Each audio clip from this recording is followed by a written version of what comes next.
guys, என் நண்பரோட நடந்த ஒரு சின்ன ஒரு விஷயத்த நான் சொல்லணும்னு நினைக்கிறேன் இந்த பதிவு மூலமா. நானும் அவரும் ஒரு வாரத்துக்கு முன்னாடி நான் ஒரு இடத்துல இறக்கி விட்டேன். அவரை இறக்கி விடும்போது ஒரு பழக்கடை அம்மா இருந்தாங்க பக்கத்துல. அவர் வந்து அந்த அம்மா கிட்ட ஒரு 4 பழம் வாங்கினார்.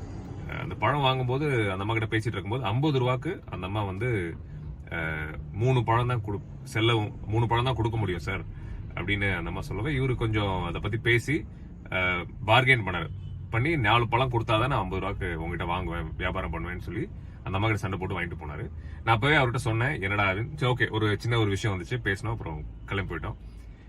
நேத்திக்கு நானும் அதே மனிதரும் போய் ஒரு ஹோட்டல்ல சாப்பிடுற மாதிரி வந்துச்சு.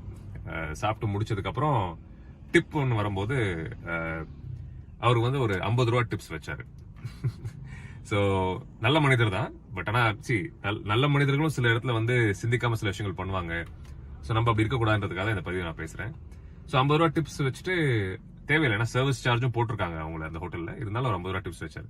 சோ என்ன புரிஞ்சு, அந்த அம்மா கிட்ட போயிட்டு 50 ரூபாய்க்கு ஒரு பழம் ரோட்டோரமா விற்கிற அவங்க வாழ்வாதாரமே அதான். அதுக்கு போயிட்டு காசு போய் அவங்க கிட்ட நம்ம பார்கெயின் பண்ணி அவங்க வாழ்க்கைய ஐ மீன் அது ஒரு தருணம். ஹோட்டல்ல போய் 50 ரூபா தேவையில்லாம அனாவசியமா செலவுப்படுறது நம்ம யோசிக்கிறது இல்லை. த பாயிண்ட் இஸ், எங்க பார்கெயின் பண்ணணும் எங்க பண்ணக்கூடாதுன்னு இருக்கு.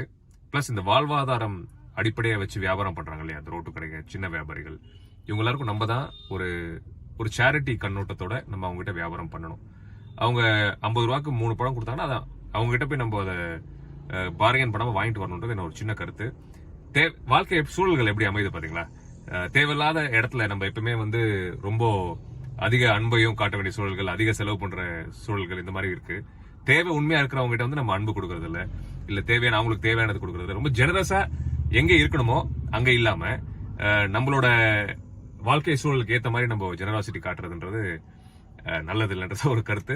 So that's the whole point. நம்ம எது பண்ணாலும் ஒரு சேவை மனப்பான்மையோட ஒரு விஷயம் பண்றதுன்றது ஒரு நல்ல விஷயம்.